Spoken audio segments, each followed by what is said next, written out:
رسول اسلام صلی اللہ علیہ وآلہ وسلم کا ارشاد گرامی ہے، من صلی علیہ، پیغمبر اکرم صلی اللہ علیہ وآلہ وسلم فرماتے ہیں کہ مجھ پہ درود بھیجنے کا ثواب کیا ہے؟ من نسی شیئا فلیصلی علیہ وآلہ، جس بندے کو کوئی چیز بھول جائے۔ بہت سارے ایسے لوگ ہوتے ہیں کہتے ہیں میرا حافظہ کیا ہے، کمزور ہے، مجھے چیز یاد نہیں رہتی ہے۔ تو پیغمبر اسلام نے حافظے کو تیز کرنے کا ایک نسخہ بتایا ہے۔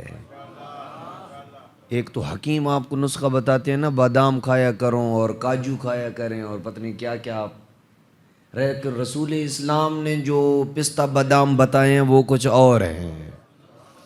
رسول اسلام نے فرمایا اگر تجھے کوئی چیز بھول جائے فَلْيُصَلِّ عَلَيْهِ وَآلِهِ، تو محمد و آل محمد پہ درود بھیج، فَلْيَتَذَكَّرْ انشاءاللہ، اگر اللہ نے چاہا تو ضرور بضرور تجھے وہ چیز یاد آ جائے گی۔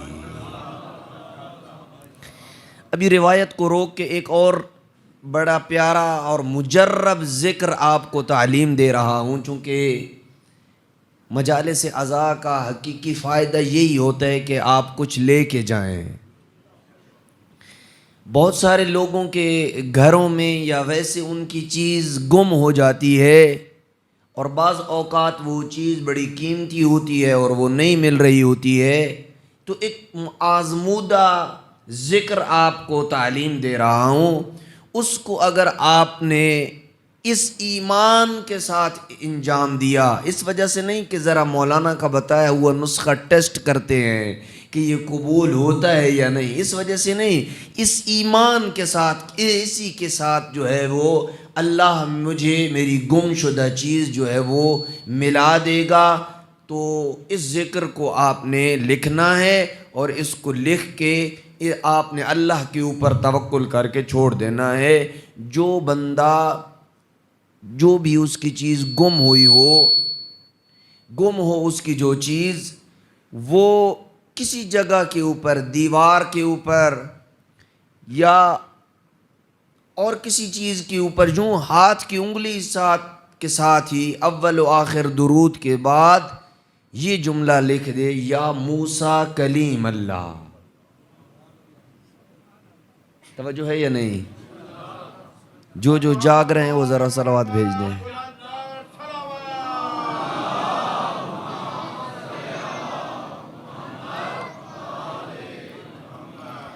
جو بندہ یہ عمل انجام دے گا اس ایمان کے ساتھ، انتہائی آزمودہ نسخہ ہے یہ۔ کوئی چیز گم ہو جاتی ہے آپ کی، آپ دیوار کے ساتھ اوپر اول و آخر درود کے بعد یہ جملہ لکھ دیں، یا موسیٰ کلیم اللہ، اللہ کی ذات جناب موسیٰ کے طفیل وہ چیز آپ کو واپس کر دے گا۔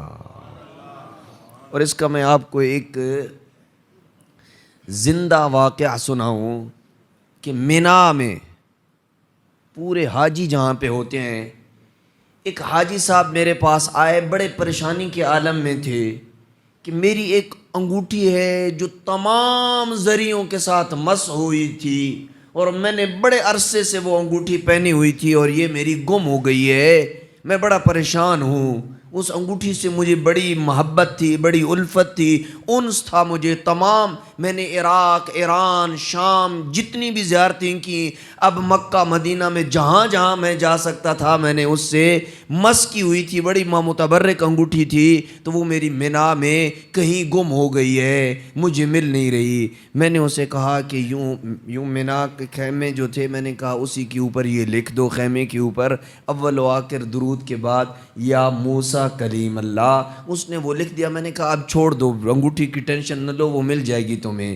تھوڑی دیر کے بعد وہ جب وضو کی طرف گیا تو وضو خانے میں ایک نیچے پانی کو بہانے کے لیے ایک جالی سی لگی ہوئی ہوتی ہے تاکہ کوئی چیز جو ہے وہ اوپر رہ جائے اور پانی نیچے بہہ جائے. جب وہ اندر گیا تو اسے ایک چمکتی ہوئی چیز نظر آئی. اس نے وہ ڈھکن اٹھایا تو دیکھا نیچے اس کی اپنی انگوٹھی تھی.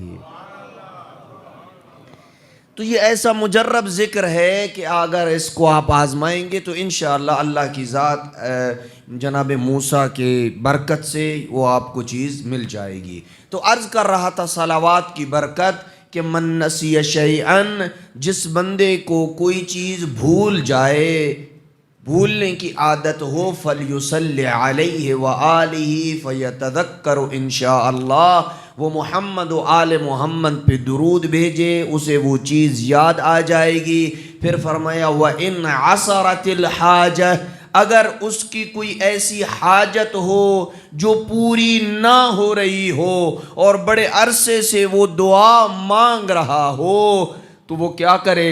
فَلْتُكْثِرِ الصَّلَاةَ عَلَيَّ، وہ مجھ محمد اور میری آل پہ زیادہ سے زیادہ درود بھیجے. فَإِنَّهَا تَكْشِفُ الْهُمُومَ وَالْغُمُومَ، محمد و آل محمد پہ درود بھیجنے سے دکھ اور درد اور غم ختم ہوتے ہیں. وَتَكْثُرُ الْأَرْزَاقِ، رزق زیادہ ہوتا ہے. وَتَقْضِي الْحَوَائِجِ، اور حاجتیں پوری ہوتے ہیں.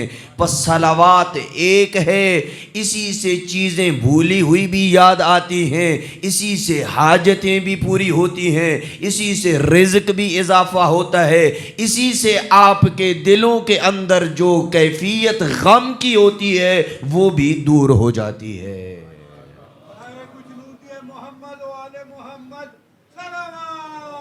اللہم صلی علی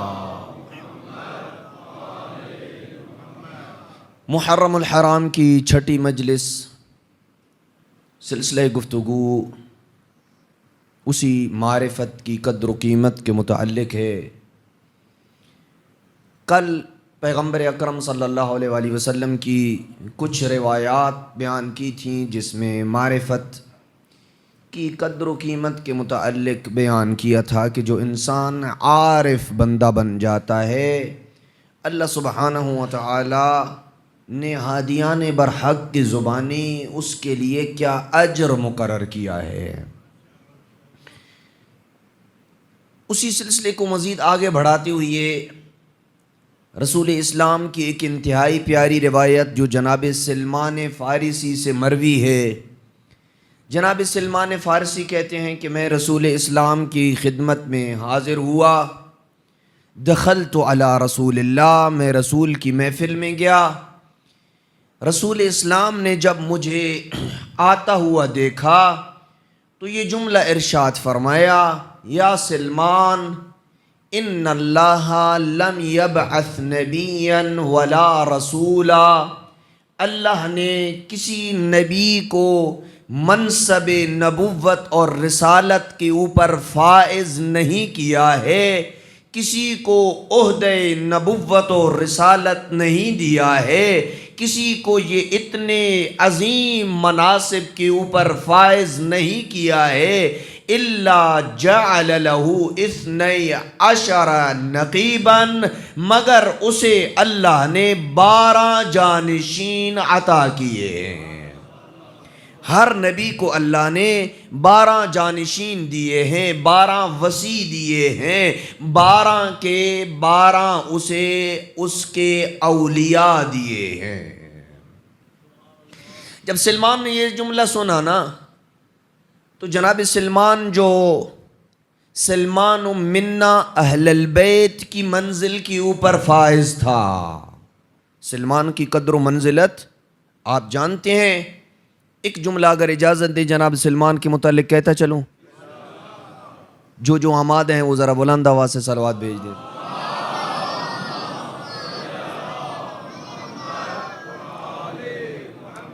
پیغمبر اکرم صلی اللہ علیہ وآلہ وسلم کی محفل ہے اور ایک مالدار شخص پیغمبر کی محفل میں آتا ہے.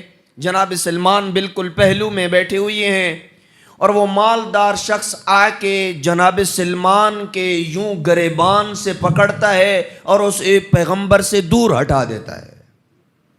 جناب سلمان غریب بندہ تھا بیچارہ، پیغمبر کے پاس بیٹھے، مالدار بندے نے آیا، اس نے آ کے جناب سلمان کے گلے سے پکڑا اور اسے ہٹا دیا، کہا ہٹو، تمہاری یہ جگہ نہیں ہے، یہ میری جگہ ہے، یہاں پہ میں بیٹھوں گا۔ پیغمبر کو اس کا یہ رویہ پسند نہ آیا، پیغمبر اکرم نے اس کی طرف سخت نگاہوں سے دیکھا اور کہا اگر اہل زمین کو سلمان کی وہ معرفت ہوتی جو اہل آسمان کو ہے، اللہ کبھی جہنم کو خلق ہی نہ کرتا۔ اللہ اکبر۔ ہم نے تو فقط یہ سنا ہے نا کہ سلمان منا اہل البیت، کہ سلمان اہل بیت کی منزل کے اوپر فائز تھا، لیکن کہا اگر اہل زمین کو سلمان کی معرفت ہو جائے تو اللہ جہنم کو خلق ہی نہ کرتا۔ پس پتہ چلا سلمان اور علی ابن ابی طالب دونوں اس صفت میں شریک نظر آتے ہیں، جس طرح سلمان کی محبت پہ اگر سارے لوگ جمع ہو جاتے تو اللہ جہنم کو خلق نہ کرتا۔ اسی لیے اپنے بھائی علی کے بارے میں بھی فرمایا اگر کائنات ساری میرے بھائی علی کی محبت پہ جمع ہو جاتی لما عذب اللہ نارا، اللہ کسی کو جہنم کا عذاب نہ دیتا۔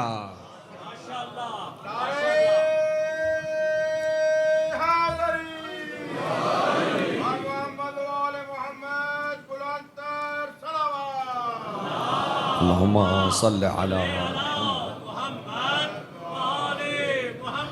یہ مقام ہے جناب سلمان کا۔ تو جناب سلمان کہتے ہیں کہ میں پیغمبر کی خدمت میں آیا، پیغمبر نے کہا ہر نبی ہر رسول کے لیے اللہ نے 12 جانشین مقرر کیے ہیں، 12 اوصیاء مقرر کیے ہیں، 12 نقیب مقرر کیے ہیں۔ جناب سلمان نے سوال کیا ما لمن عرف قدرہم ومعرفتہم، اے رسول اسلام جو بندہ ان جانشینوں ان اوصیاء اور اولیاء کی معرفت حاصل کر لے تو اللہ اسے کیا اجر عطا کرے گا؟ بیٹھ جاؤ بیٹھی۔ جو بندہ ان اوصیاء کی معرفت حاصل کر لیتا ہے اللہ سبحانہ و تعالی اسے کیا انعام دے گا، کیا اکرام دے گا، جنت میں اس کا مقام کیا ہوگا۔ جو اہل بیت اور ان کے جانشین کی اور پیغمبر اکرم صلی اللہ علیہ وآلہ وسلم کی اوصیاء کی معرفت حاصل کر لے گا اس کا مقام کیا ہوگا۔ سنیے گا اپنا مقام جو معرفت کو حاصل کرنا چاہتے ہیں اور معرفت کے متلاشی ہیں اور مجلس میں اس لیے آتے ہیں کہ یہاں آنے سے اس کی معرفت بڑھے گی۔ فرمایا من عرفہم کنہ معرفتہم واقتدى بہم۔ توجہ کیجئے گا، 2 لفظ ہیں اور ان دونوں کے اوپر تفصیل کے ساتھ گفتگو کرنی ہے۔ من عرفہم کنہ معرفتہم، جس نے اہل بیت اور رسول اسلام کے اوصیاء کی کما حقہ معرفت حاصل کی اور پھر معرفت حاصل کرنے پہ اکتفا نہیں کیا، واقتدی بہم، ان کی اقتدا بھی کی۔ آج آپ ڈھیلے لگ رہے ہیں۔ معرفت، اللہ اکبر، یا رسول اللہ، یا علی، اللہم صلی علی محمد وعلی محمد۔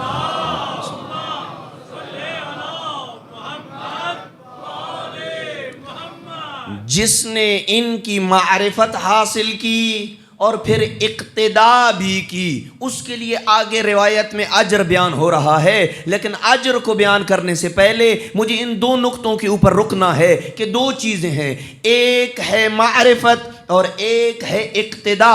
معرفت کا تعلق ہے عقیدے کے ساتھ، اقتدا کا تعلق ہے عمل کے ساتھ۔ بس 2 چیزیں ضروری ہیں۔ اگر کوئی بندہ کہہ لے کہ مجھے معرفت ہے اور مجھے عمل کی ضرورت نہیں ہے تو یہ بھی کامیاب نہیں ہے۔ ایسا ہی ہے یا نہیں؟ اور اگر کوئی بندہ کہے کہ میں عمل کے میدان میں صبح سے لے کے شام تک عمل کرتا رہوں گا، صبح قیامت تک اللہ کی نمازیں اور روزے اور حج و زکوٰۃ کرتا رہوں گا، لیکن محبت اہل بیت کے بغیر، ولایت امیر المومنین کے نور کو دل میں سجائے بغیر، تو اس کے لیے میں اتنا کہنا چاہتا ہوں کہ رسول اسلام نے آج سے 1400 سال پہلے تیرے لیے یہ جملہ کہہ دیا تھا، اگر کسی انسان کو نوح نبی جتنی عمر مل جائے، رکن اور مقام کے درمیان عبادت تو طواف کرتے کرتے موت آ جائے، ان لم یوالک یا علی، اے علی اگر وہ تجھ سے محبت نہیں رکھتا ہے، لم یشم رائحۃ الجنہ، جنت میں جانا تو دور کی بات، جنت کی خوشبو تک نہ سونگھ سکے گا۔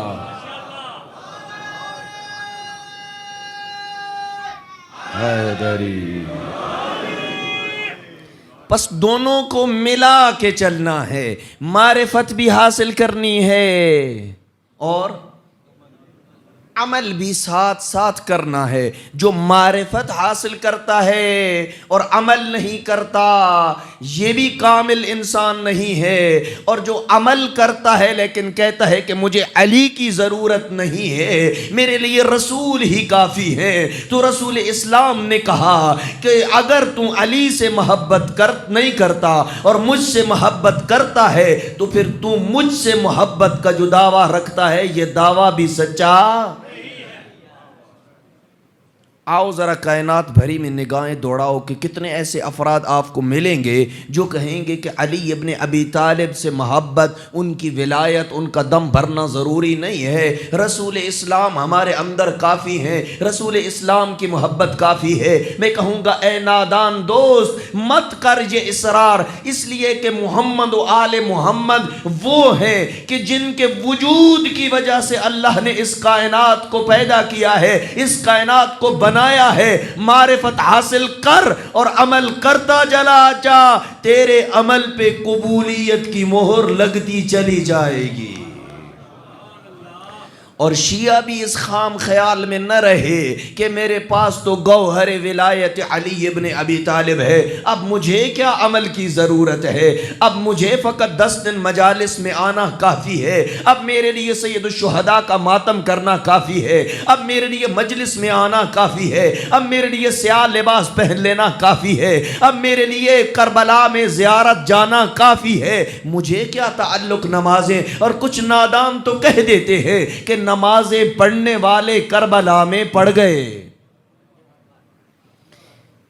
یقین مانیے کہ یہ باتیں درد دیتی ہیں، دکھ دیتی ہیں اگر کوئی علی مولا کا ماننے والا یہ بات کہے تو۔ نمازیں یقیناً وہ جو پڑھ کے گئے ہیں ایسی کوئی نہیں پڑھ سکتا ہے، جیسے سجدے وہ کر کے گئے ہیں ایسے کوئی نہیں کر سکتا ہے، لیکن اے میرے دوست جہاں علی کی ولایت اللہ کی ولایت ہے، وہیں اگلے جملے میں رسول اسلام نے یہ بھی فرمایا ہے وَاتِّبَاعُهُ فَرِیضَةُ اللَّهِ، کہ علی کی اتباع کرنا یہ اللہ کی طرف سے فریضہ ہے۔ ناراض تو نہیں ہو گئے؟ جو ناراض، لہذا عمل کے میدان میں کبھی کوتاہی نہ کیجئے گا۔ اب آتے ہیں اگلے جملے کی طرف۔ پیغمبر نے فرمایا کہ جو ان کی کنہ معرفت حاصل کر لیتا ہے اور پھر ان کی اقتداء بھی کر لیتا ہے، اقتداء کی ایک جھلک آپ کو بتاؤں فقط اور پھر اگلے جملے کی طرف جا رہا ہوں۔ کمبر حضرت امیر المومنین کا ایسا صحابی ہے کہ سایہ علی سے جدا ہو سکتا ہے، کمبر علی سے جدا نہیں ہوا۔ اور کس انداز میں علی ابن ابی طالب کی کمبر نے اقتداء کی ہے، آپ کا ذہن اور میرا ذہن وہاں نہیں پہنچ سکتا ہے جس انداز میں کمبر نے علی مولا کی اقتداء کی ہے۔ ایک صحرا میں امیر المومنین اور کمبر چل رہے ہیں، کسی نے پوچھا کوفہ میں کہ علی کدھر گئے؟ کہا علی صحرا کی طرف گئے. یہ امیر المومنین کو ڈھونڈتے ڈھونڈتے پیچھے چلا گیا. جو ہی اس جگہ کی طرف گیا تو دیکھا کہ ایک بندے کے قدموں کے نشان ہیں. انتہائی توجہ کا طلبگار ہوں. ایک بندے کے قدموں کے نشان ہیں. ان قدموں کے پیچھے چلتا ہوا ان کو فالو کرتا کرتا کرتا اس مقام پہ پہنچا جہاں پہ قمبر بھی بیٹھے تھے، علی بھی بیٹھے تھے. یہ شخص پریشان ہوا، قدموں کے نشان ایک کے ہیں، بندے دو ہیں. اللہ اکبر. قدموں کے نشان دو بندوں کے نہیں ہیں، ایک بندے کے ہیں، لیکن بندے دو بیٹھے ہیں. اس نے آ کے سلام کیا، کہا یا علی آپ دو بیٹھے ہیں، قدموں کے نشان ایک بندے کے ہیں، کیا یہ قدم قمبر کے ہیں یا آپ کے ہیں؟ یا آپ کے ہیں یا قمبر کے ہیں؟ قمبر خود خادم علی ابن ابی طالب بولا کہ یہ علی پاک کے قدموں کے نشان ہے. تو پھر اس نے کہا تیرے قدم کدھر گئے ہیں؟ تیرے صحرا میں قدموں کے نشان کہیں ہیں. اے علی کی اقتدا کرنے والے آ دیکھ، قمبر چلنے میں بھی علی کی اقتدا کرتا ہے. کہا تجھے پتہ نہیں ہے میں اپنے امام کا کتنا اتباع کرنے والا ہوں. جہاں علی کا قدم اٹھتا تھا اسی جگہ پہ قمبر کا قدم آتا تھا. اس انداز میں اتباع کرنے والے کو شیعہ علی ابن ابی طالب کہتے ہیں کہ جو اتنی باریک بینی سے اپنے مولا کے پیچھے چلنے والا ہو. اور رسول اسلام نے خود اپنے متعلق نہج البلاغہ میں یہ جملہ ارشاد فرمایا کہ کنت اتبع رسول اللہ اتباع اثر الفصیل امہی، کہ میں رسول اسلام کے پیچھے اس انداز میں چلتا تھا کہ جس طرح اونٹنی کا بچہ یا ہاتھی کا بچہ اس کے پیچھے پیچھے اس کی اقتدا کرتا ہے. رسول اسلام کے اس شاگرد نے، علی ابن ابی طالب نے، جو اپنے آپ کو پیغمبر کے غلاموں میں سے ایک غلام کہتا تھا، انا عبد من عبید محمد، میں محمد کے غلاموں میں سے ایک غلام ہوں. اس لیے کیوں کہا کرتے تھے علی کہ میں غلام ہوں؟ علی کو پیغمبر کی معرفت تھی.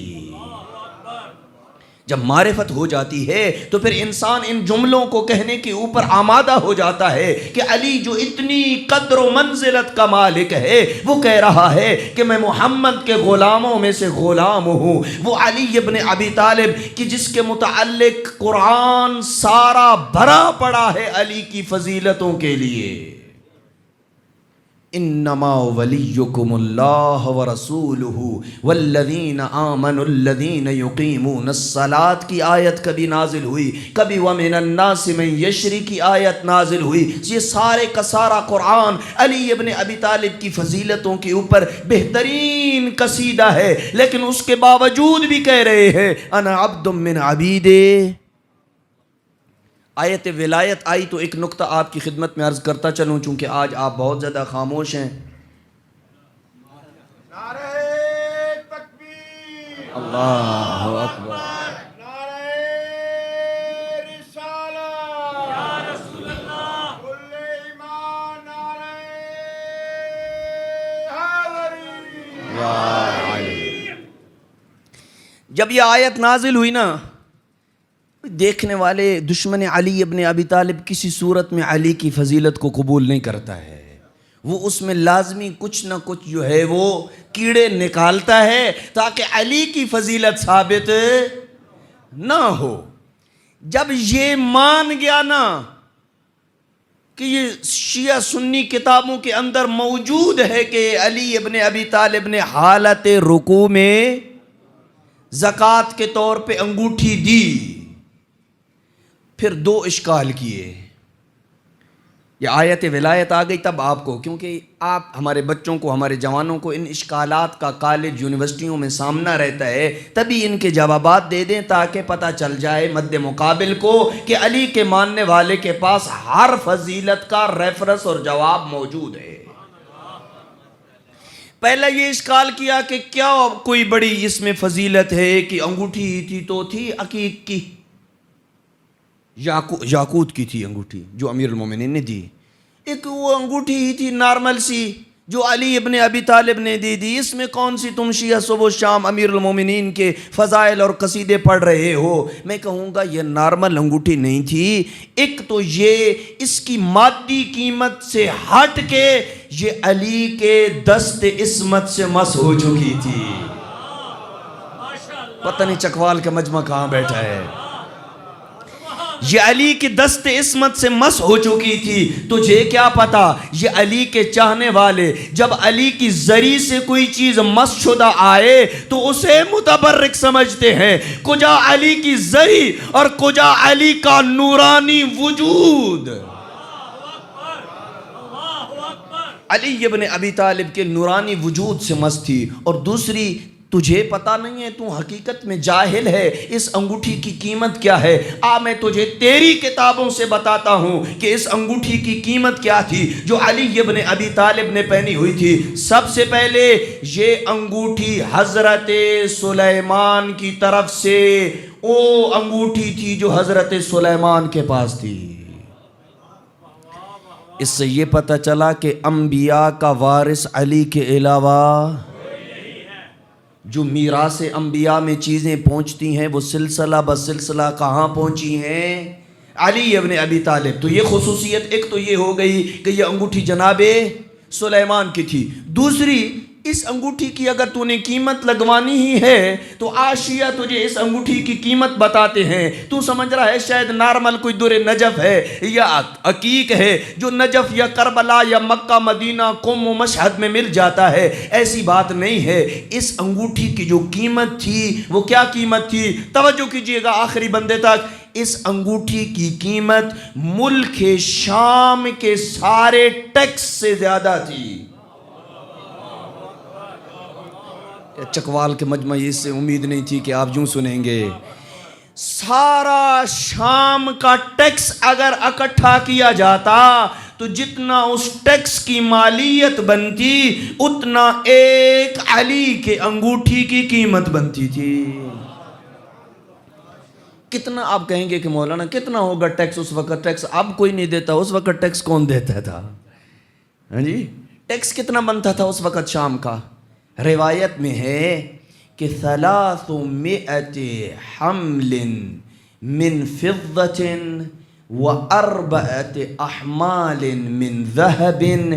300 چاندی کے اونٹ اگر لدھے جائیں اور 4 اونٹ سونے کے فل لدھے جائیں، جتنا ان دونوں کی قیمت بنے گی اتنی علی کی ایک انگوٹھی کی قیمت ہے.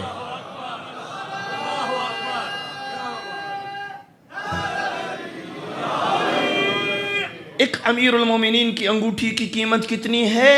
300 اونٹوں کے اوپر چاندی اگر لدھی جائے اور 4 اونٹوں کے اوپر اگر سونا لدا جائے تو پتہ نہیں وہ کتنے کلو اور ٹن کے حساب سے شاید سونا آئے. جتنی اس کی مالیت ہے اتنا علی ابن ابی طالب کی ایک انگوٹھی کی قیمت ہے. بس ایک اشکال تو دور ہو گیا کہ تو کہتا ہے کہ اس انگوٹھی کی کوئی قیمت نہیں تھی اس لیے شیعہ نے خواہ مخواہ علی کی فضیلت کا ڈھونگ رچایا ہوا ہے. پھر جب یہ اشکال کبھی جواب مل جاتا ہے نا پھر پلٹ کے آتا ہے ایک اور ٹیکنیک سے اشکال کرتا ہے. اور وہ کیا کہتا ہے؟ آپ کہتے ہو کہ علی ابن ابی طالب حالت نماز میں اگر ان کے پاؤں مبارک سے تیر کھینچ لیا جاتا تو علی ابن ابی طالب کو پتہ نہیں ہوتا تھا.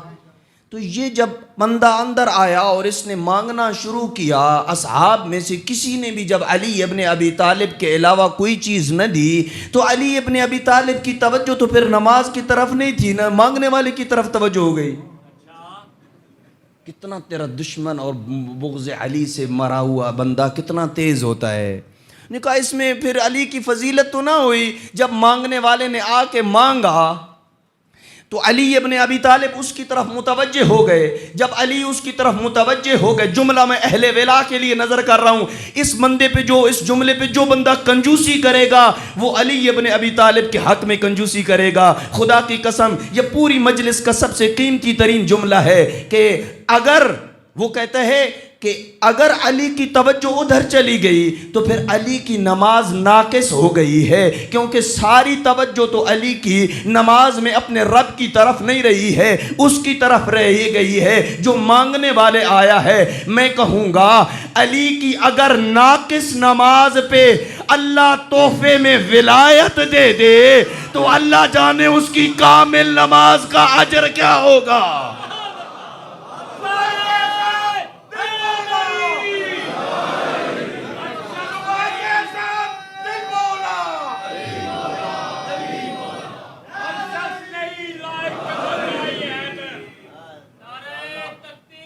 اللہ اکبر، یا رسول اللہ،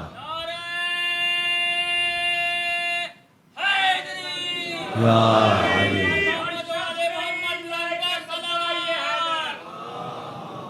ہر شخص نہیں لائق کے مدعی حیدر، یار کو یہ طرز کلام آ نہیں سکتا، اور مر جائے منافق، مر جائے منافق، نہ پکارے گا علی کو، نہ پاک سبھروں پہ تو نام آ نہیں سکتا۔ سبحان اللہ، حیدری، بڑی مہربانی۔ اگر ناقص نماز کا اجر ولایت علی ابن ابی طالب ہے تو پھر تو اپنا خیال کر، وہ نماز جس میں علی کے پاؤں سے تیر نکال لیا گیا اس کو تو کامل مانتا ہے نا، اس کا اجر کیا ہوگا؟ ایک صلوات بھیج دیں محمد و اہل بیت محمد کی ذات کے اوپر۔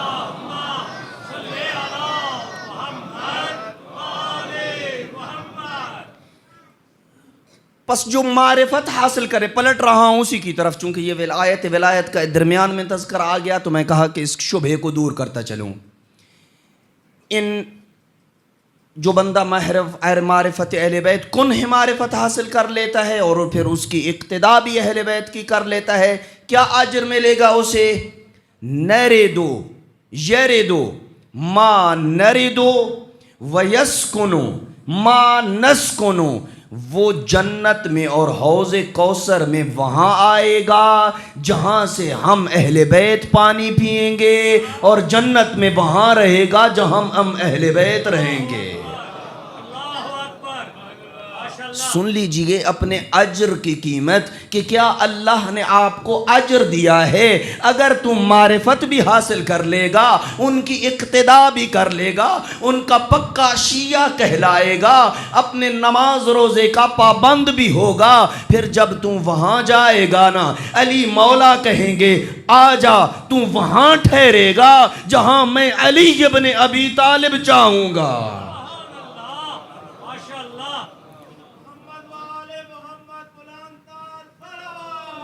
اللہم صلی علی محمد۔ اور علی ابن ابی طالب اور ان کی اولاد اطہار شفاعت کے صدقے میں آپ کو اور مجھے جہاں بھی جنت میں ٹھہرانا چاہیں ٹھہرا سکتے ہیں۔ ان کی عطا میں شک نہیں ہے، ان کی عطا میں کسی قسم کی کوئی شک نہیں ہے کہ کوئی بندہ شک کرے، بس مجھے اس قابل بننا ہوگا کہ کیا میں ان کی شفاعت کا اہل بھی ہوں یا نہیں۔ شفاعت کے لیے پہلے عقیدہ درست کرنا ہوگا، اللہ کو ایک ماننا ہوگا، وہ اپنی صفات میں بھی ایک ہے، وہ اپنی ذات میں بھی ایک ہے، اپنے افعال میں بھی ایک ہے۔ اگر کوئی جاہل آ کے اللہ کی صفات میں، اس کی ذات میں، اس کے افعال میں کسی کو شریک ٹھہراتا ہے اور دل سے اس کا عقیدہ رکھتا ہے، مذہب تشیع سے اس کا کوئی تعلق نہیں ہے، بشرط یہ کہ لیکن آپ لوگوں نے بھی سختی سے کام نہیں لینا ہے، حکمت ضروری ہے۔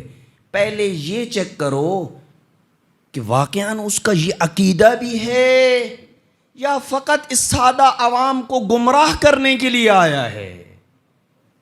اگر اس کا دل سے یہ عقیدہ ہے تو پھر کوئی شک نہیں ہے اس کے کفر میں، کوئی شک نہیں ہے اس کے مشرک ہونے میں۔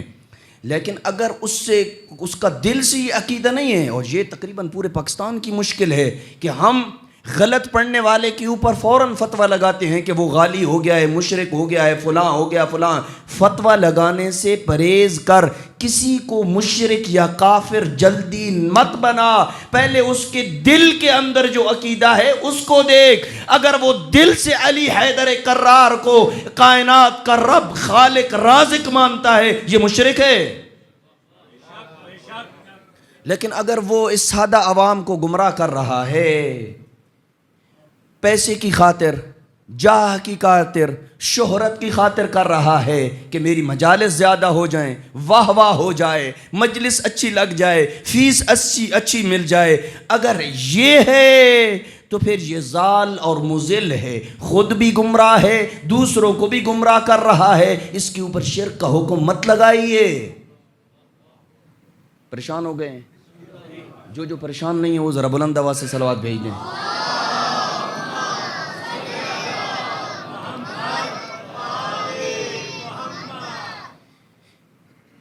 اللہ کی ذات کیا اجر دے۔ بس ایک جملہ اور میں مصیبت کی طرف آ رہا ہوں، چونکہ آج باب الحوائج کے مصائب ہیں۔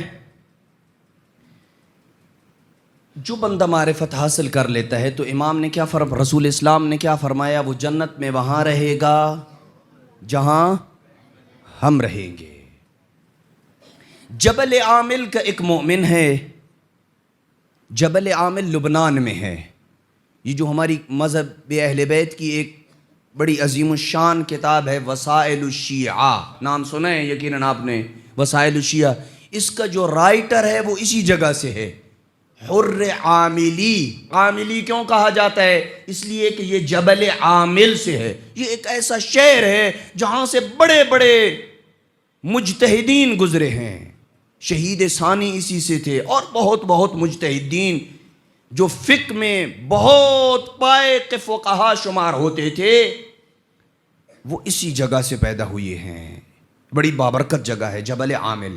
وہاں سے ہر سال ایک مومن حج کے لیے آتا تھا، اور جب حج سے فارغ ہو جاتا تھا تو پھر روایات جیسے کہتی ہیں کہ من تمام الحج زیارت النبی، حج کا تمام یہ ہے کہ انسان حج کے بعد نبی کی زیارت کو آئے، بقی کی زیارت کو آئے۔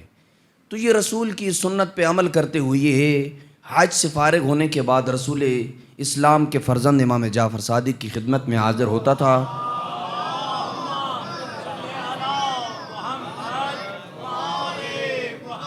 مولا کے پاس آتا، چند دن مولا کے پاس رکتا، مہمان نوازی کا شرف حاصل کرتا، امام کے پاس ہوتا اور پھر واپس چلا جاتا۔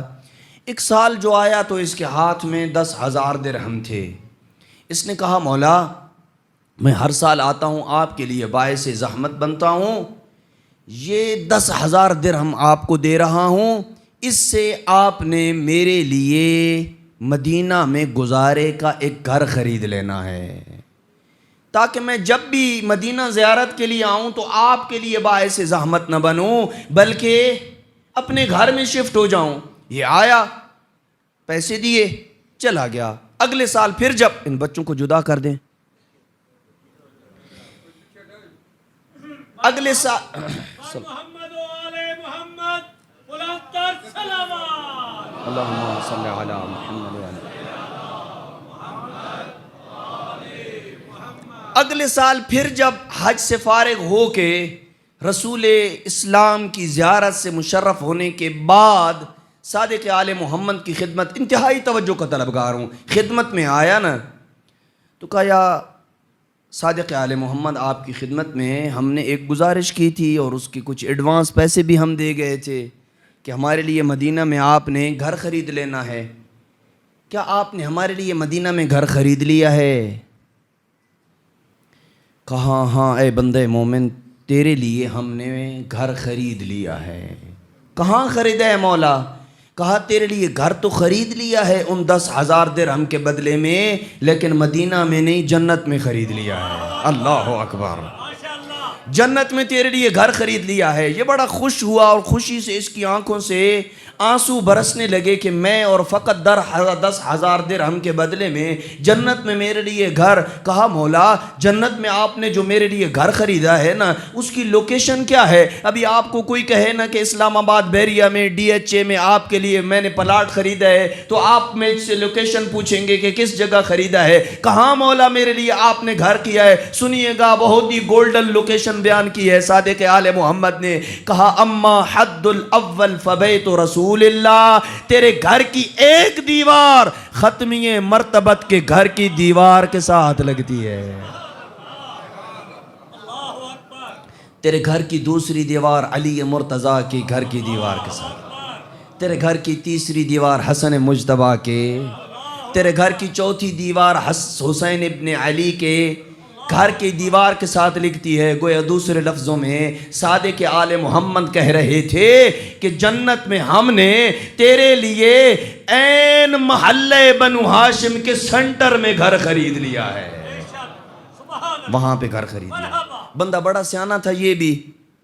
کہا مولا یہ جہاں آپ نے گھر خریدا ہے یہ تو نو گو ایریا ہے، یہاں مجھے کون جانے دے گا؟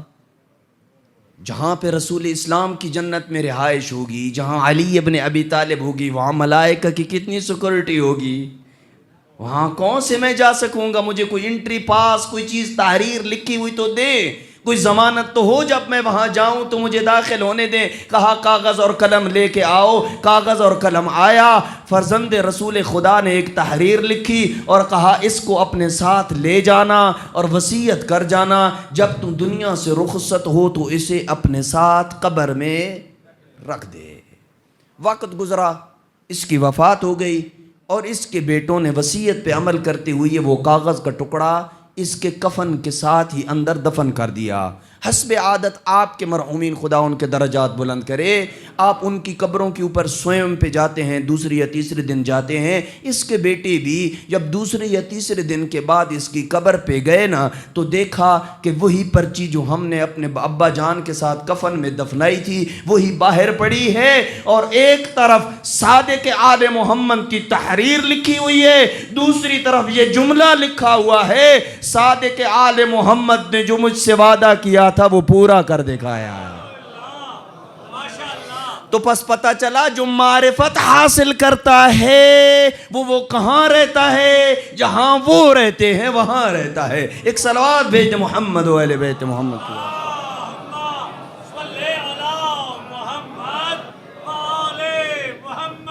اور جو معرفت حاصل نہیں کرتا ہے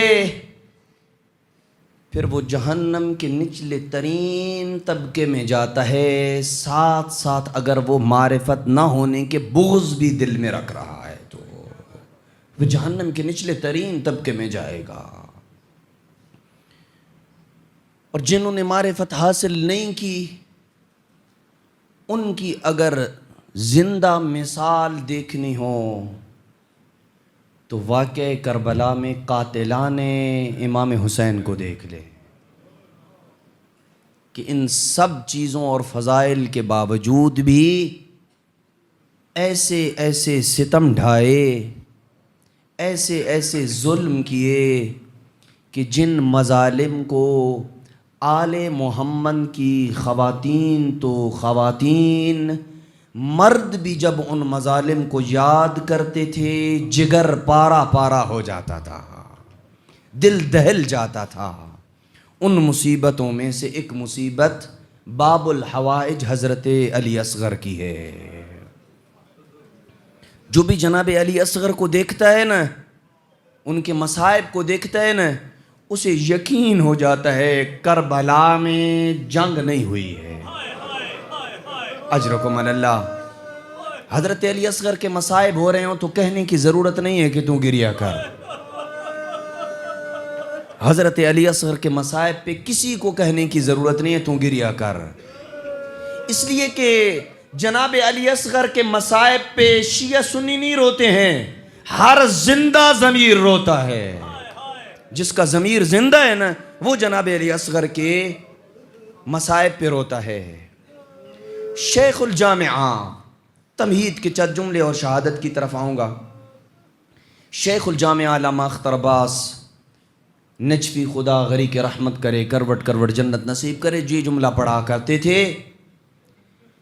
ہر قاتل کربلا کا جب سر آیا نا امام سجاد کی خدمت میں، امام سجاد نے اتنی خوشی کسی سر پہ نہیں منائی جتنی حرملہ کے سر آنے پہ منائی۔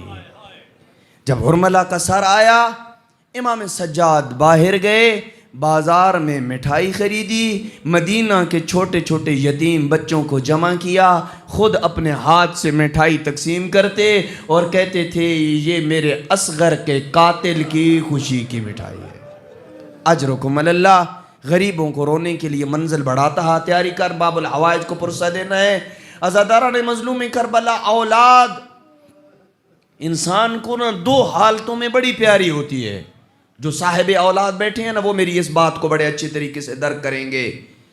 اولاد دو حالتوں میں بڑی پیاری ہوتی ہے۔ ایک جب بچہ سب سے چھوٹا ہوتا ہے نا وہ اپنے ماں باپ کو بڑا پیارا ہوتا ہے، اور ایک جب عین جوانی کے عالم میں ہوتا ہے نا وہ اپنے ماں باپ کو پیارا ہوتا ہے۔ کرنا ماتم اپنا سینہ پیارا نہ کر، غریب کربلا نے اپنی دونوں پیاری اولادیں اجرکم اللہ کربلا کے میدان میں اپنے رب کے حضور قربان کر دی، اپنا ششمایا بھی قربان کر دیا، ہم شکل پیغمبر بھی قربان کر دیا۔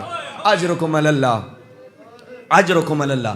منہال امام سجاد کا صحابی ہے، ہر سال حج کے بعد فارغ ہونے کے بعد امام سجاد کی خدمت میں آتا ہے۔ امام سجاد ہر سال ایک ہی سوال کرتے ہیں: منہال حرملہ کا کیا بنا ہے؟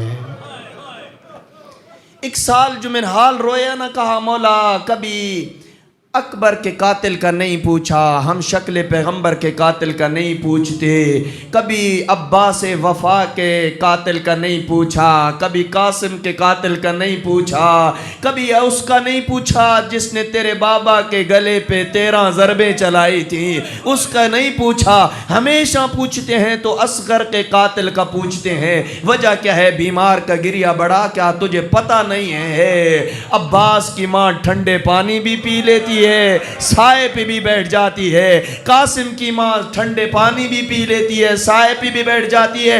وحدہ لا شریک کی عزت کی قسم، واقع کربلا سے لے کے اب تک رباب نہ ٹھنڈے پانی پیتی ہے۔ اجرکم اللہ۔ نہ ٹھنڈے پانی پیتی ہے، نہ سائے پہ بیٹھتی ہے۔ مجھ سے رباب کی یہ غربت نہیں دیکھی جاتی۔ ایک منزل اور بڑا،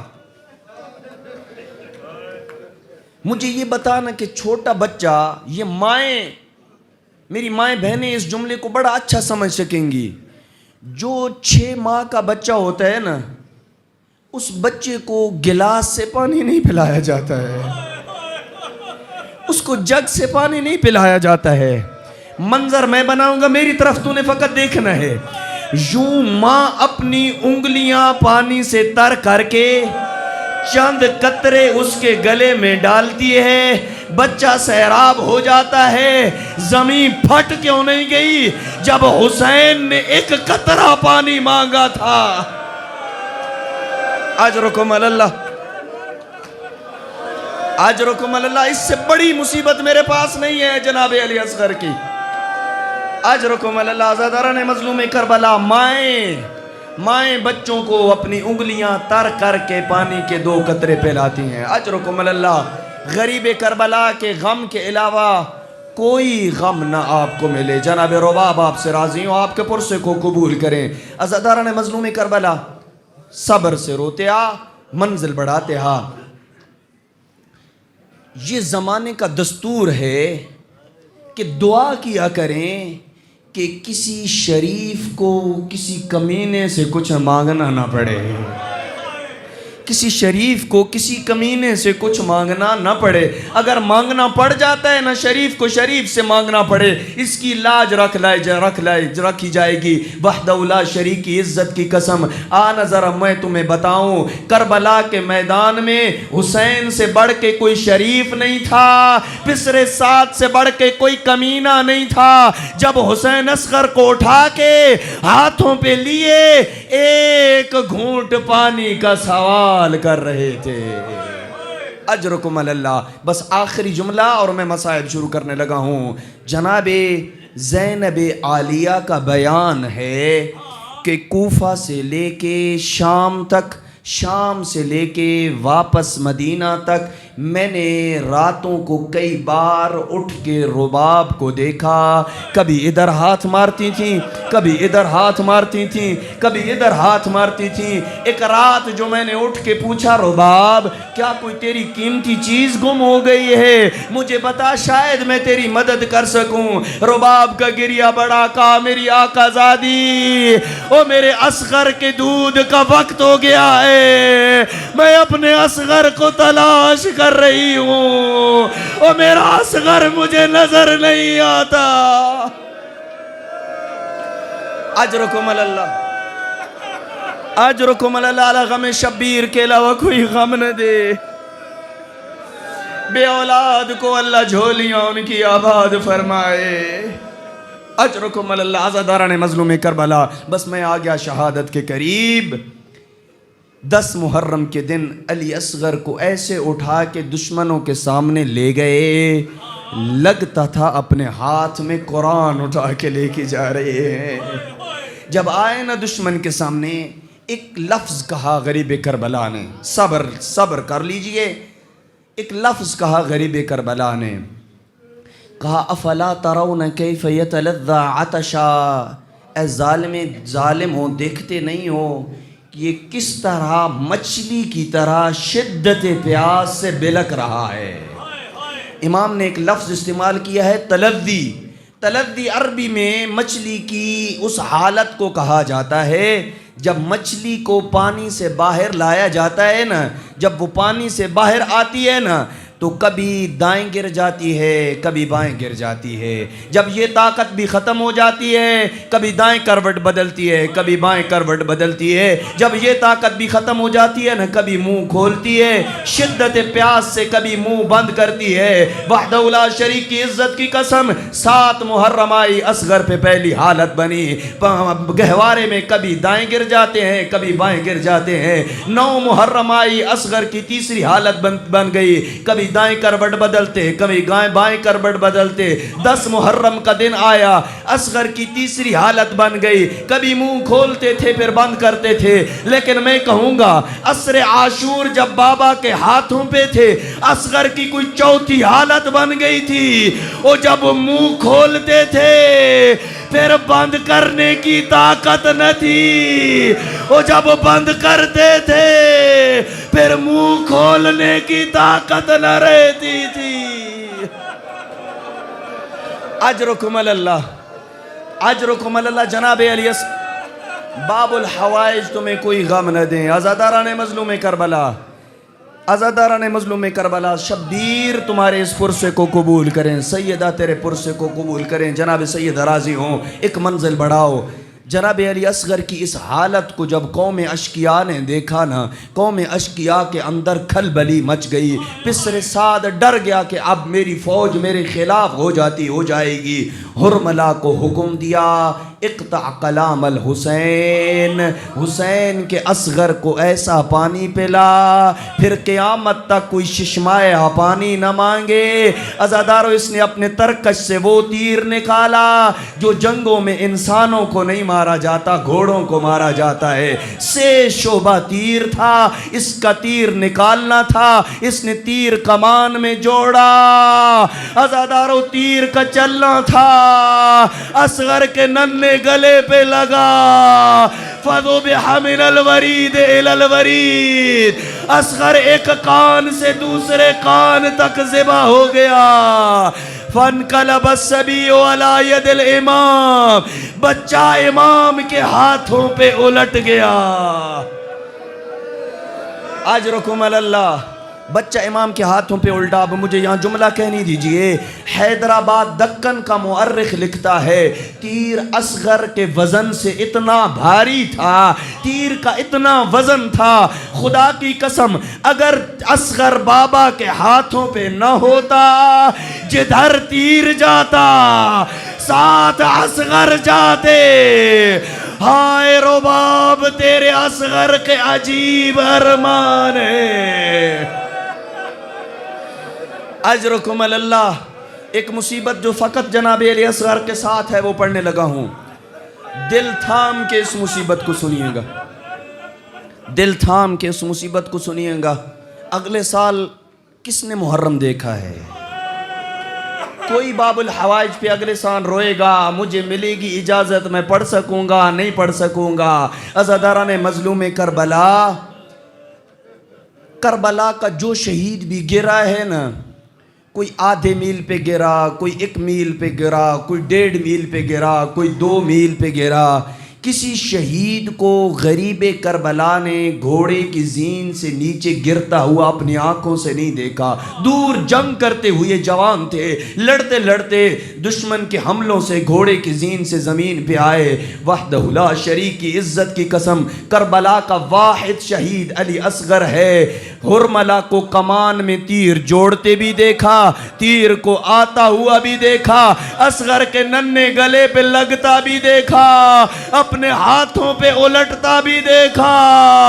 اور میرا دل کہتا ہے شاید رباب نے کہا ہو کمینے اپنے تیر کے وزن کو بھی دیکھ، اور میرے اصغر کے ننھے گلے کو بھی دیکھ۔ اجرکم اللہ۔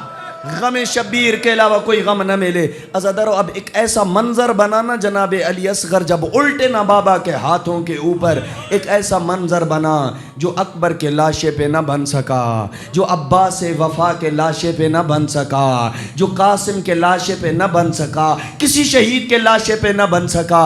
کیوں؟ اس لیے کہ ہر لاشے پہ جب میرے آقا گئے نا اتنے حوصلے میں تھے، تسلی کی ضرورت پیش نہ آئی، لیکن جب اصغر بابا کے ہاتھوں پہ الٹا، غریب کربلا کے چہرے پہ موت کے آثار آ گئے، جبریل آسمان سے اترا، کہا حسین اصغر کی موت کا غم نہ کر، اصغر کو زمین پہ لٹا دے، ہم نے جنت میں اصغر کے لیے دودھ کا بندوبست کر دیا ہے۔ اجرکم اللہ۔ عزادارو ختم ہو گئی میری مجلس، شہادت ختم کر دی میں نے۔ آخری جملہ، جب ہرملا کو گرفتار کر کے لایا گیا نا مختار کے سامنے، اجرکم اللہ، ہرملا کو جب گرفتار کر کے لایا گیا نا مختار کے سامنے، مختار نے پوچھا تو کربلا کا سب سے سنگ دل قاتل ہے، بتا کوئی ایسا وقت بھی آیا جب تم بھی رو پڑا ہو؟ کہا ہاں ایک وقت ایسا آیا جب میری آنکھوں سے بھی، اب تیاری کر، وہ آنکھ جو اب تک نہیں روئی جس مصیبت پہ ہرملا بھی رویا ہے، کہا ہاں ایک وقت ایسا آیا جب میری آنکھوں سے بھی آنسو آ گئے۔ کہا وہ کون سا وقت تھا؟ کہا میں نے تیر کمان میں جوڑا، میری آنکھوں میں آنسو نہ آئے، تیر چلا، میری آنکھوں سے آنسو نہ آئے، تیر اصغر کے گلے پہ لگا، میری آنکھوں سے آنسو نہ آئے، اصغر بابا کے ہاتھوں پہ الٹا، میری آنکھوں سے آنسو نہ آئے۔ لیکن حسین جب اپنے ذبح شدہ بچے کو لے کے خیمے کی طرف جا رہے تھے نا، دل میں خیال آیا رباب دیکھے گی تو مر جائے گی۔ اس خیال سے حسین واپس پلٹے، کہا اگر خیمے میں نہیں لے کے گیا سکینہ پوچھے گی میرا اصغر کہاں گیا ہے۔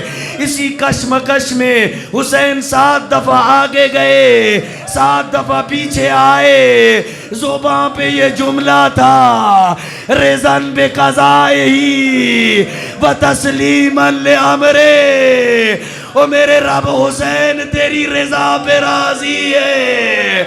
اور ملا کہتا ہے حسین کی اس غربت کو دیکھ کے میری آنکھوں سے آنسو آ گئے، حسین کی اس غربت کو دیکھ کے میری آنکھوں سے آنسو آ گئے۔ اب منظر میری طرف دیکھیے گا، ذبح شدہ اصغر ہے، خیموں میں لائے، بڑی ہمت اور حوصلے کے ساتھ لائے، ابا کے دامن میں اصغر کو لپیٹا اور آ گئے خیمے کے دروازے کے اوپر۔ سوچ رہے ہیں کیسے بتاؤں گا رباب کو کہ تیرا اصغر پانی پی آیا۔ ہمت کر کے سردار کربلا خیمے کے اندر داخل ہوئے۔ رباب نے پوچھا میرے آقا میرا ششمایا پانی پی آیا، زبان سے تو کچھ نہ بولے، ابا کا دامن ہٹا، ذبح شدہ اصغر پایا، ہائے رباب تیری اصغر نے عجیب شہادت پائی ہے، کسی شہید کو ایسی شہادت۔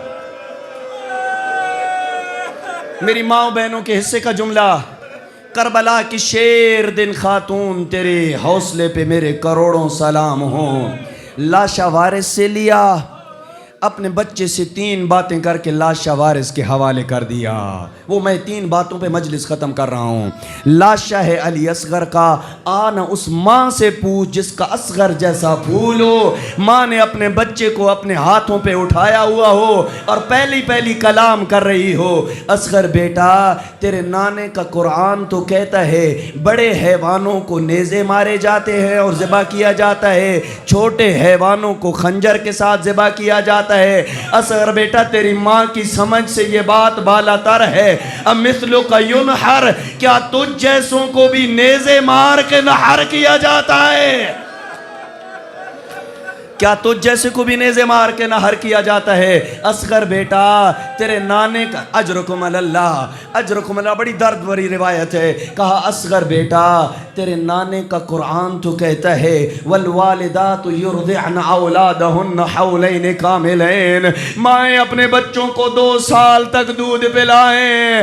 اصغر 2 سال تو کجا، 6 مہینے میں دودھ نہ پلا سکی، ہائے رباب تیری اپنی قسمت۔ آخری جملہ آزادارو بڑا دردناک تھا، کہا اصغر بیٹا تجھ سے پہلے بھی مائیں بچوں کے دودھ چھڑائیں گی، تیرے بعد بھی بچوں کے دودھ چھڑائے جائیں گے، تیرے ہاں دستور ہے جب بچوں کو دودھ چھڑایا جاتا ہے میٹھی میٹھی چیزیں لا کے دی جاتی ہیں، طرح طرح کے کھلونوں سے بہلایا جاتا ہے۔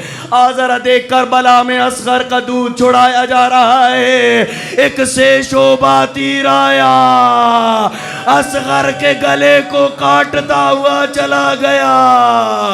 اصغر تیرے دودھ چھڑانے کی رسم بڑی عجیب ہے۔ انا للہ و انا الیہ راجعون۔